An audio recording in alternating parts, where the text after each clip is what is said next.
morning, good afternoon, or good evening. Welcome to the Bronx Queens Bros podcast, better known as the BQB podcast. I'm Big B. We got Big D. We also got Jack B. D, how you doing? I'm doing pretty good, V. I'm back in the sweater and tie. As you can see, my girlfriend and my mother both said I just looked so adorable last episode, so I couldn't upset the fans this time and change it up. So I'm back in the sweater and tie, ready to give another good episode. Jack, how you doing tonight? Feeling great. Super excited for this episode, guys. We're going to talk some Yankees-Mets series, do a little recap of the series they both had against some AL Central teams, and then we're going to get into some of Big D's big odds and add to our week-long extravaganza game competition hat-wearing thing. And then Challenge. maybe a little preview of the upcoming series. So, V, what do we have for us today? We got to definitely come up with a name for our extravaganza. We just call it the weekly challenge. It's what I've called it every episode. The weekly challenges. All right. Well, before we get into all that fun stuff, this episode is sponsored by one of the best kept secrets in northern New Jersey. Engineering and Design Concepts, a small company doing big things. They specialize in product development, manufacturing, and test equipment. If you or anyone you know need assistance in that field, they are the company you need to contact. The link to their website will be in the description below. Now, ladies and gentlemen, you see what I'm wearing on this shirt? They fucking suck. The Mets have blown my mind for how bad they've looked the past couple days. Now, you could put scenarios and circumstances, another doubleheader, all this stuff. The way I see it, in a 3-game series against the Detroit Tigers, who, in my opinion, are really, really bad, albeit they have some nice pieces, they are a very, very bad team. The Mets put their 2 best pitchers out against them and got swept in doing so. Okay. Let's break down the series, and we'll get back to them in a moment. So, what do we got this? This was, we got washed out on, what was it, Monday or something? Monday we got washed out, so Tuesday we had the doubleheader. Tuesday washed out. Tuesday washed out. Wednesday doubleheader. Sorry, guys, I'm just pissed off here.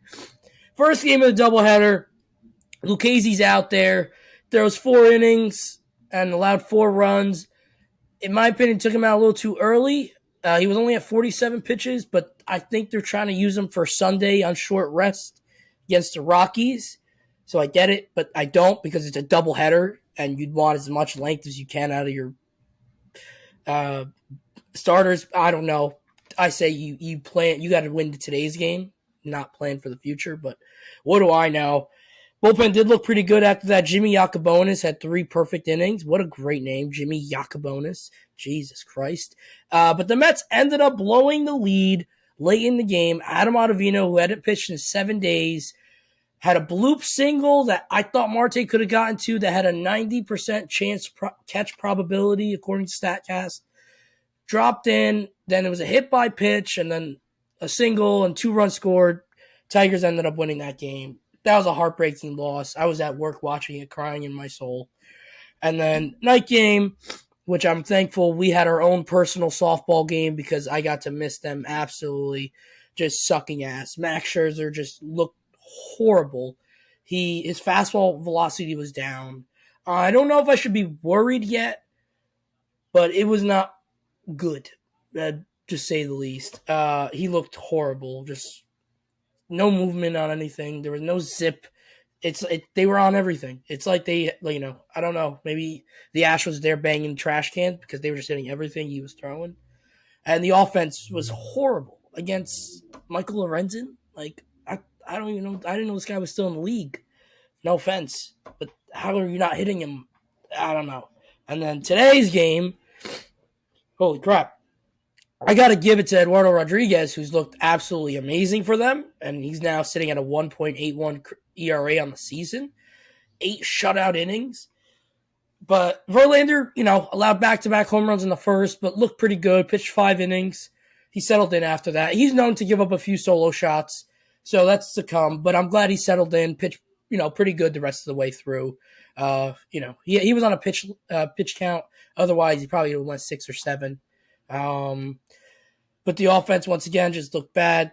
3 hits. But in the 9th inning, listen, guys, I love Brandon Nimmo. You guys know this.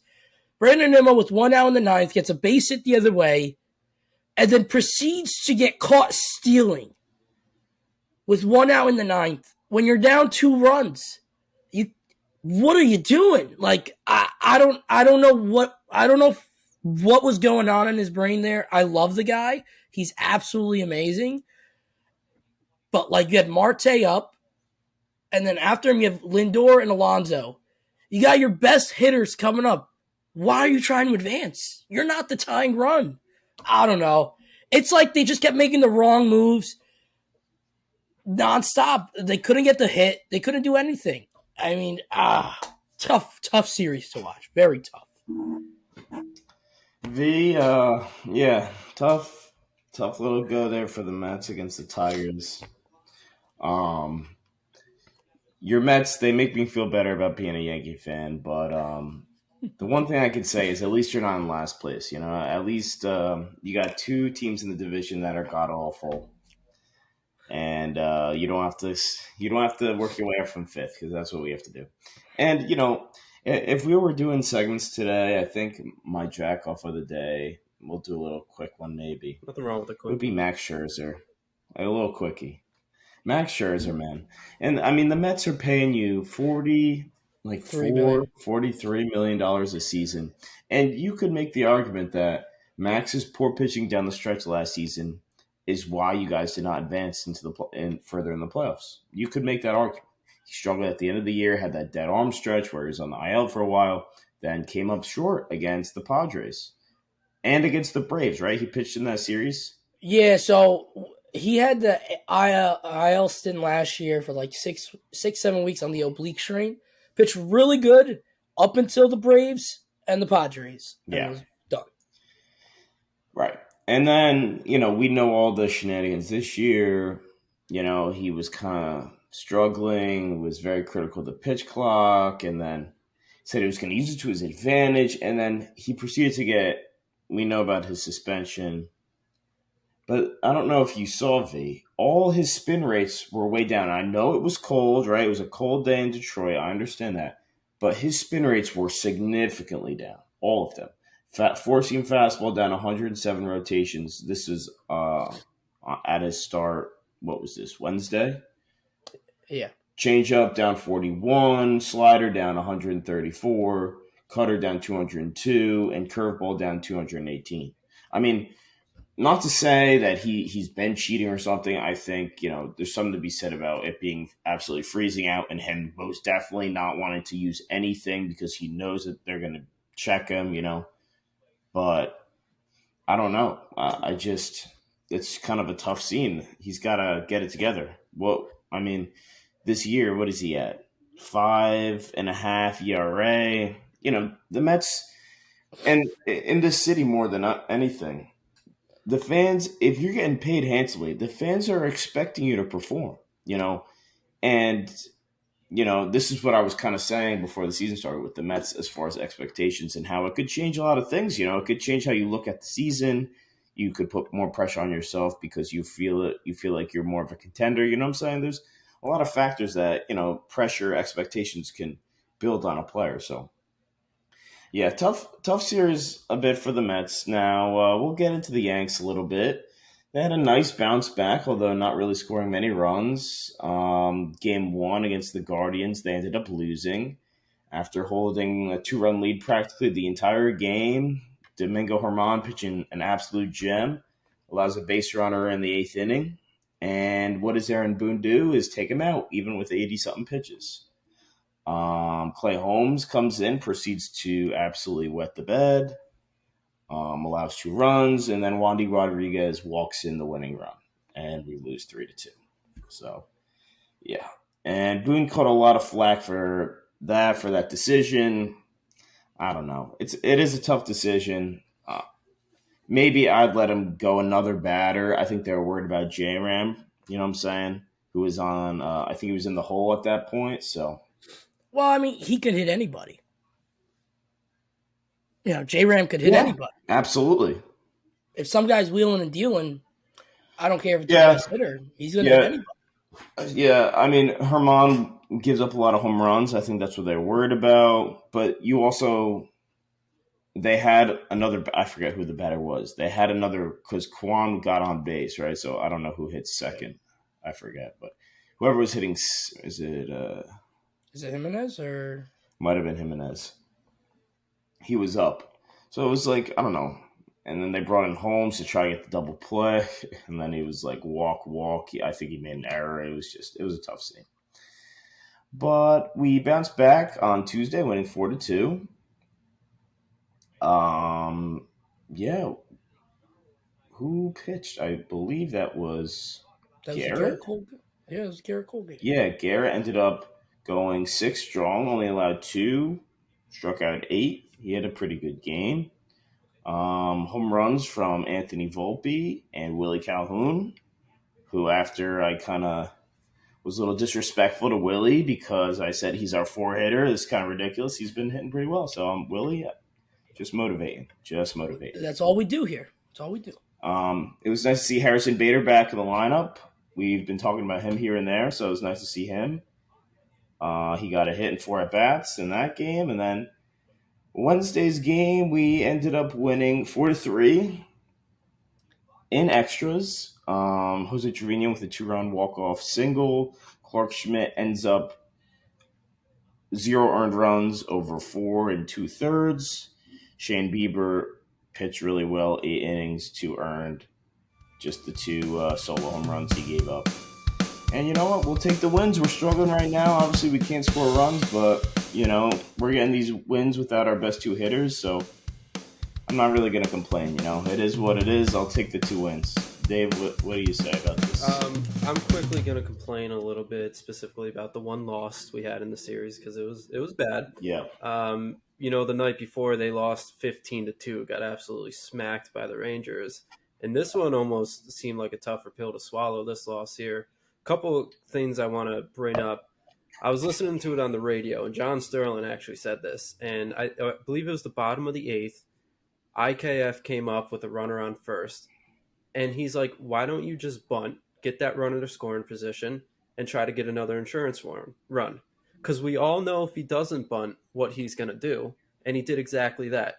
V, did you watch the game? Can you take a guess at what IKF Actually, did? I didn't watch, but if I'm a gambling man, I can guarantee you he either hit into a 5-4-3 double play, a 6-4-3 double play, one of those two. He hit into a double play, and it's just like, get the runner in scoring position, whatever. And to talk about the whole pulling Herman out of the game thing, at first I was mad. I was like, why did we do this? He was dealing. And I still don't fully agree with the decision, but I am going to play some devil's advocate here. But let me first state why I support the decision or why I disagree with the decision, rather. Herman, Jack, I don't know if you agree with this assessment, but he's either dealing or he's terrible. He's never in the middle. Yep. He never just falls off during a game. It never happens. So for that case, let's leave him in, right? The second case, that I honestly just thought about it while you were speaking, Jack, and I'm curious your thoughts to my comment here. It's April, and why is it a bad thing to see what Clay Holmes is if he's our closer, if he can be that long-term solution, if we need to go in another direction? Like, obviously you don't want to throw games away, but you're paying this guy to do a job. Why not just see if he can do the job? Like, is that a terrible thing to put him in that moment and expect him to get the job done?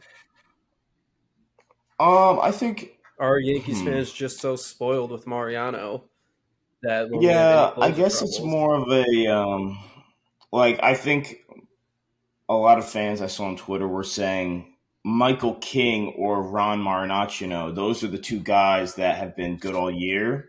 So, I think to get a big out there or even a double play, I know Holmes is a sinker bowler, you gotta go to one of them. And I think King's probably been the best out of anyone. So that's what a lot of people were saying. I mean, I really don't have a problem with it, but it seems like Holmes just has not had it ever since the All-Star break Of last year, last yeah. season. Like he was so good at the beginning of last year, and he's just been inconsistent. He's had opportunities where he's looked lights out, and then he's had opportunities where it looks like he has no idea where he's throwing the ball. Well, that's what I'm So saying. I feel like this game, it's an April game. Obviously, you don't throw games away, but now maybe we can look at a King or a Marinuccio. yeah, Like we should. why not? Now we know. Can I also with that idea, Dave, I actually would like to counter is it's an April game. Why not see what Domingo Herman is and see if is he a legit guy that could go 7, 8 innings, 9 innings, and see if he could do it. There's no starters in this game that really do it. Why not Yeah, just do it? but why do we need to do it? Clearly, that's not something that like is baseball anymore. That's not what starters do. You want a bullpen? Why not see how to maximize your bullpen? I'm against that. I think starters need to go I longer in this I fucking don't game. disagree at all. That's why I part support the or disagree with the decision to take him out of the game, but starters don't do that. That's baseball. The reason why I'm always against multiple bullpen guys coming in a game is because think about it how hard it is for four guys to be on in the same day. Unless if your one starter is on for 6, 7 innings and he's at 85 pitches, let's not test it. Let's get my 7, 8, 9 guys in. No, let the starter go until he's either tired or he walks one or two guys or something. Let him go. And then bring in if it's the eighth, bring in your eighth or ninth guy at most. I don't get it. For me, that's Dave the concept that hurts me. V, that's not a bad thought there. To wrap this up, I would just say I think it'd be one thing if we were sitting at first place, we were looking good, but I think a lot of the reaction and the vitriol from this is just coming, like you said, coming off that big loss and the fact that we're in last place. We have the second highest payroll in baseball, and we're the Yankees. It's like, what are we doing? Like, Clay Holmes clearly hasn't had it, so you're just gonna put him in a high leverage situation. I think Holmes, you got to put him in with no one on base. But I mean, that's just me. It's one of those things though that is so easy to look like. If Holmes did his job, nobody would be talking about this at all, obviously. But because Holmes Yeah, came in and didn't do his job, it's like a big deal to the point where I come in and complain about it for 5 minutes of this episode, and I'm not alone here. But it's fair interesting. enough, It's Dave. Fair enough. interesting, and again, it's an early game. I believe it actually happened in May, so I misspoke earlier, but still early in the season. And I think it gave Yankees fans answers. It gave the Yankees answers that now we can adjust going forward.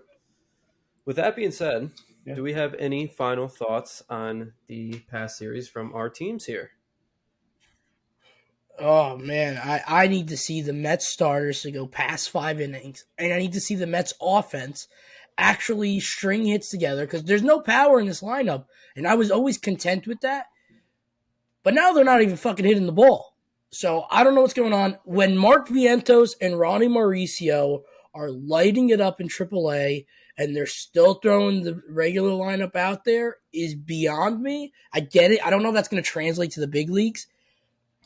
But I'd rather let them struggle than watching the same guys I'm watching right now struggle. That's my opinion. Mets eight have been shut out 8 times this year. They were shut out last year 8 times the whole season, and I've already been Yep. shut out 8 times. So Yep. Well, the Mets got already swept twice so far. So yep. Guys, it is not all gloomy out here because we got something very excited that we give the fans every week, twice a week. We call it our weekly challenge. That is for you too. It is called and branded as our weekly challenge. Okay. It's time for Big D's Big Odds. Last episode on Monday, I threw 5 lines at you. Jack predicted 3 of them to be correct. V, you only got 2. So Jack currently has the lead. That means you need to come out big here, V. So we're going to go ahead and turn to you first. Yankees have a big series coming up. Big series coming up against the Rays. And for, I believe it's the third game, Garrett Cole is going to get the start. So I'm going to set an over-under line on wins. Garrett Cole wins in the series 0.5.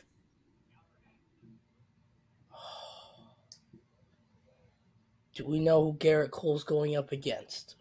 Can I have this information? The Rays. No, I mean, I, who's his opposed? I'm gonna look at it. you can look it up. He is 5-0 on the season. Fleming. Oh, it says to be determined. I see Fleming here. V. Oh, okay. I'm on MLB.com. All right, Fleming. It's a day game. Cole. You know what? Jesus Christ. I don't want to bet against my man because I said this guy's going to have a great year. But I know Jack's going to take the over. So I'm going to take the under. Not because I think Garrett Cole's going to be bad. I think he's going to get a no decision in this game. Yeah, that's a good point, V. That's what worries me here is the Yankees just not having a lead when Cole exits the game or just it being like 0-0 and then. But, yeah, I'm going to have to ride with Garrett. He's picked up a win in every one of his starts except that one. So, yeah, going with over. Or yes. Forgot which way it was asked. Either one works. I'll interpret the rest. All right. Jack, V has talked a lot about, and he just got done talking about how the Mets starting pitchers don't last long. And, that's a problem a lot of people have. And it's okay. If they love you enough, they won't leave you just because of that problem. Mets starting pitchers over under this upcoming series against the Rockies. 15 1/3 innings. Combined effort. Jack, I'll tell you who's starting. Senga, Tyler McGill, and Sunday right now is rumored to be Lucchesi on short rest. That's Tyler. Yes, Tyler. Tyler could throw 8 shutout innings. You never know. I'm gonna go. I'm gonna go over. I'm hoping somebody here just pitches a gem. The Rockies aren't too good of a team. They've been struggling. Maybe Sanga. This is his breakout start. Maybe we get like a nice 8 strong from Sanga or like just something. I'm gonna go over. I'm going to go over as well because I can't bet against my starting pitching right now. They're just in shambles, and I need all positive energy towards them. I don't know what's going to happen Sunday. Sunday could really skew this bet because if they go with a bullpen game, it really screws everything up here. But I'm going to take the over because I think Senga and Tyler is going to dominate. Very good. I don't know what it is about this next player, but he just does not get talked about, like really ever. DJ LeMahieu. I don't know what it is. I even sometimes forget he's on the Yankees, and I'm like, oh, DJ LeMahieu. Like, he's nice to have sometimes. I'm gonna set an over/under line on his hits for this upcoming series at 2.5.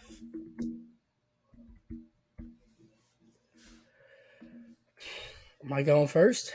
Correct. Okay. Facing the Rays. 2.5. Gonna take the over. Yeah, I'm gonna agree with V here. I'm taking the over. I think DJ's got to do something for the Yanks just because they have no one really producing. So, hoping. I think Jack's playing a little defense with his picks right here. I'm agreeing here. I'm agreeing. All right, the next Met, Francisco Alvarez. He's starting to get it going, huh? He's looking pretty good. I like him. Yeah, he's starting to get some pop on the bat. It looks like he only has 1 home run on the season so far. So I'm gonna set an over/under line on home runs, Francisco Alvarez in this upcoming series at 0.5. My friends. No. Jack goes first. I mean, if you want to go first, No, I guess. no, guys, we've had the same rules for like 3 weeks now. It's Sorry. I'm sorry. he was so excited. Is Gomber? This guy Gomber is pitching. See, he's horrendous, but he's a lefty. But I assume Alvarez could hit lefties well. I don't know. I'm just gonna go under. I feel like that's probably the smart thing to do. But I could definitely see Alvarez hitting a home run off Gomber, who's horrendous, and yeah, he's a lefty, so I could definitely see it. But I'm going under. All right. I'm glad you said that because Big V is going to take the over on this one because Francisco Alvarez is really swinging a nice bat. Didn't get a lot of hits in this series against Detroit, but he made a lot of hard contact, and I think he's going to really start developing that hard contact to some launch angle and really start lifting the ball. Beautiful. All right, this next one. Two choices here. You can either pick the Mets or the Yankees. Big V, since you are down, I will let you get the first choice. We have talked extensively lately about how neither team really is hitting the ball. So which team is going to come away with more hits on the series? Mets or Yankees? Jesus. This is funny because the Mets offense is horrible, but the Rockies stink, but the Rays are good. Why do I go first? I'm losing. I'll go first. Nah, it's fine. It's Jack fine. I'll plays go by first. his He own said I rules. go first. I'll go first. I'll go first. It's fine. Mets or Yankees It's hits. easy for me. It's gonna have to be the Mets because the Rockies pitching is bad. Yep, it's the Mets. There's no way the Yankees get more hits than the Mets without their best two hitters against the Rays pitching staff.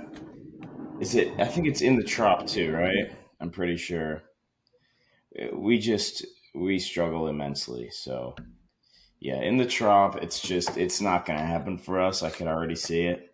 And if the Mets can't hit Colorado pitching, I don't know what to say. They got bigger problems on their hands. So gonna have to go with the Mets here. Very good. So there are two lines that you guys disagree on. So Big V, you're going to need Garrett Cole to not win his game. You're going to need Alvarez to hit your home run. All right. So that's what we're. And then I'll win. And then You'll win. That's what we're looking for. You'll win. Yeah.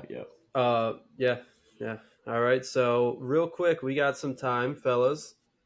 Give you a couple minutes each, maybe 2-3 minutes. V, why don't you preview the Mets' upcoming series against the Rockies? Thoughts, comments, concerns, questions? Give it to us. Well, if you haven't been paying attention, ladies and gentlemen, the Mets are about to face the Colorado Rockies, who in the past week have actually looked semi-decent. They've actually been playing their best ball, but they do come into Citi Field at a 12-20 record. So, Any excuses? I'm just informing the viewers here, Jack B. Relax. Mets are now at a 16-16 record. Kodai Senga's pitching Friday night. Tyler McGill, big trip, pitching Saturday. Then the anonymous TBD will be pitching Sunday, but I believe it will be Joey Lucchesi on short rest. So we shall see how that turns out. I have already kind of stated earlier today, I need the Mets offense to wake up, and I need the starting pitchers to get past 6 innings, like regularly. Like it's tough knowing after 5, I'm ready to see. All respect to Jimmy Yacobonis, I don't want to see them all the time. I love these guys, and they're actually pitching very well, but I don't trust the longevity of how well the bullpen's been pitching for us. Just don't trust it. It's bound to happen where the arms are going to get tired and all this different things are going to happen. The starters got to go deep into games. At least give me 6, 7 here and there.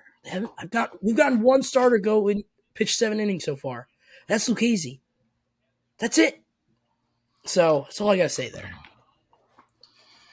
Yeah. V. Best of luck to your Mets, but yeah, this will be one of the only series I believe of the season in which, I mean, hopefully things turn out all right and we don't go down this terrible path of the Yanks, but in which I will be happy not getting swept. I'll be happy if the Yankees just take one game and then move on because the Rays have looked that good. And like I said, we're without 2 of our best hitters, and that's just the reality of the situation. And yeah, we're also throwing 2 guys that really shouldn't be in our rotation, and Brito and Herman, that really we didn't think would be in our rotation. So Hopefully getting Severino back soon. I know he was doing some live pitching. Rodon seems like he's a disaster still, so I think it's like we're hoping for before the All Star break, but I'm just waiting for any day now. They're just going to shut him down for the year. I'm not even kidding. That's where I am with Rodon because every time I get news about Rodon, it's always negative. It's never anything positive. So hoping for one game, Dave. Hoping just for one. Before we close this out, I have a question. Have either of you seen the Wander Franco Yeah, I play did. where he feels the ground ball, does the transfer, does a flip in the air, grabs it, and then fires to first? Yeah, I did see that. I was wondering your opinion on that. Um,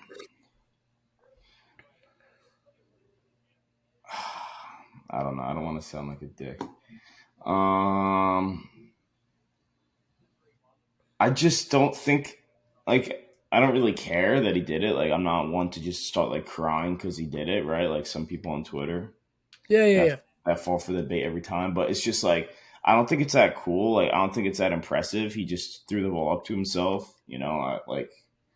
I think I could do that and then throw a guy out. It's like it's not that crazy impressive. It's not like he was juggling or I don't know. To me, it just wasn't that cool. It got kind of overhyped. I don't know. People are making it seem like he did like he was some pioneer or something. Like we're gonna start dribbling on the baseball field, but I don't know. I could care less. It is what it is. You go. Okay. So I don't really have a big opinion on it either, but I saw it was a big topic all over Twitter, so that's why I wanted to relay that to you guys, see what you guys thought about it. My personal opinion is if you're gonna do it, you better make sure you get the fucking out. Because if you don't get the out, you look like the biggest dumbass on the field. I don't care. Do what you want. But in my opinion, I hope he doesn't ever do that again.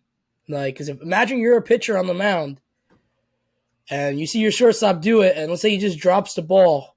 I don't Oh know. no, I would not I'd like lose that my mind. one. I would lose my absolute mind. Like, Well, if I'm Kevin Cash, I'm saying don't do that shit again. But yeah, like yeah, yeah, as be a like, fan, as a fan, it is what it is. I kind it of have is the what it same is. opinion Brian Reynolds said after the game. Like I really wasn't that impressed, and that's kind of how I see Yeah, it. Like it's not like he did a backflip while throwing the ball. yeah, Then we're talking something but else. dude, the way and I understand there's this group on Twitter of baseball like younger fans, and they try to protect this youthful, like the bat flipping and the celebrations, and I respect that so much. I think that's great, but I think in them trying to protect it so much, they go overboard and they group something silly like this in with like a bat flip that's actually cool and is like a selling point dude, like it's just not doing much for me that you could just throw the ball up to yourself and catch it. I don't really see the appeal, but I could be wrong. Okay, my turn. I I love it. I love it. And here's why. Jack, you literally said it's not that cool. He's not some sort of pioneer. Like, what are we doing? Name one person who's done it before. That's the definition of Dave, being a pioneer. okay, But all right. We'll see how many people do it after. We'll see well, how many all people right. do it So I after. love it in the sense of same when we talked about the rule changes. It's gonna help MLB stay relevant. Because I think about football, right? Like Andy Reid is not telling Patrick Mahomes to throw a no look pass. But how many times have you seen that clip? Okay, yeah, but I would say that the no look pass, like there's a on the field benefit. Like he's trying to confuse a linebacker, right? By like he's looking one way and then throwing another way. It has like a There's purpose. Like you're doing there's something. no benefit to Doing not looking at your this, target. but like okay, but at the very least he's trying to confuse like there's a purpose to him All right. doing it. It's not just like Yes and no, but also then let's stay on football because it's literally the conglomerate of sports media, right? Like you talk about yeah. all the celebrations, all the end zone celebrations and stuff. It does nothing with the product on the field. but people do it and people love watching it. Yeah, but I would say that's after the play. Like, it's not during a play. So, so like a bat flip, it's kind of during the play. And your team bat flip? I, I, I mean, I would not. I would just. I'd be pissed if I was. I would say if I was a coach, don't do that shit again. Absolutely. If I was a pitcher, Absolutely. I would be pissed. Yeah. But as a fan, I could care less. I don't know. I've been impressed with other cooler stuff like Javi Baez no look tag in the WBC Awesome. 2017. That's sick. Like, to me, that's cool. You fielding ground ball, throwing up to yourself, and throwing it to first, it just doesn't do it for me. Maybe it does it for other fans, but I don't know. Just doesn't. It's not that cool to me. But maybe I'm just hating because it's the Rays. I totally agree with that take. I'm like, it doesn't really like wow me in terms of the talent required to do that at all. But to me, it's just the thought to even do it, like the ballsiness to execute it. Yeah. And V, you're right. Yeah, too. maybe. If he doesn't do it, everyone's gonna hate on him for sure. But he did it, and let's just take a second and be like, you're right. We don't have to have a strong opinion on it, but let's also just, it is what it is. I think it's good for the game. Whatever. I love seeing a baseball clip on Twitter. You know, like I love seeing a baseball clip go viral on Twitter, even for those who don't Yeah. follow baseball accounts, right? And that's what it's about. It's about those casual fans. It's about all that stuff. It's not really the purists. It's about that young group, Jack, that you talked about. Yeah, I mean, I was just seeing some of the most head-ass statements on Twitter, like, Well, I love the purists when they're so talking. well, no, that too, and like some of the young fans being like, imagine your shortstop not being able to do this. Like, he threw the ball up to himself and threw it at first. Like, let's pump the brakes a little bit. You know what I could do? I'm not gonna lie, real quick though. Let's all be honest. That looked a little sloppy. It looked a little. Definitely not. It looked a little sloppy. Not as cool as Wander. I don't know. Call me Wander Franco. I'm gonna edit those two together simultaneously. The throw and his. I'm just saying. I don't know. Maybe more guys do it. Ben Dave is the biggest sharp of all time. Almost, If IKF to do it, by the way, and just completely fuck it up. If IKF did that and made an error, oh my god, the fans would chase him out of town so quick. Oh god, I'll give both of you $50 if IKF does it and makes an error. I will give both of you $50. You have it. I would personally love to see it, Jack. I would be willing to let the Yankees lose to see him try to do that. Oh my god, I really would. Maybe not in like a postseason game, but like he would need private security immediately after that. Well, oh well. Hey, that was a great episode, as always, fellas. Well done. Thank you for sharing all your baseball knowledge. Hey, real quick, let's remind anyone who has stuck with us this long. V, they can find us on Instagram? On Instagram at BQB Podcast. And Jack, posting talks all the time. Jack, where can they find us on TikTok? BQB Podcast on the top. Now, I'm going to get really better at letting the fans play along to Big D's Big Odds on Twitter. So you need to follow us on Twitter at BQB Podcast so I can tweet these as a poll and we don't have just us responding to the poll because it's very sad when it's just our personal accounts responding to the poll. It's just not great. You can also find us on YouTube and Facebook at the same handle, and you can listen to us wherever you get your podcasts. Give me the fingers, V. We got Spotify. We got Apple Podcasts. That was weird how you did that. We got Google, we got iHeartRadio, we got Amazon, and we got a million other things. I can't even keep track. So if you like us, go to your local high school and tell the baseball coach there, because it's a good shot he might like us too. He'll tell his players not to do the toss up to yourself and throw it. But until next time, we will catch you guys.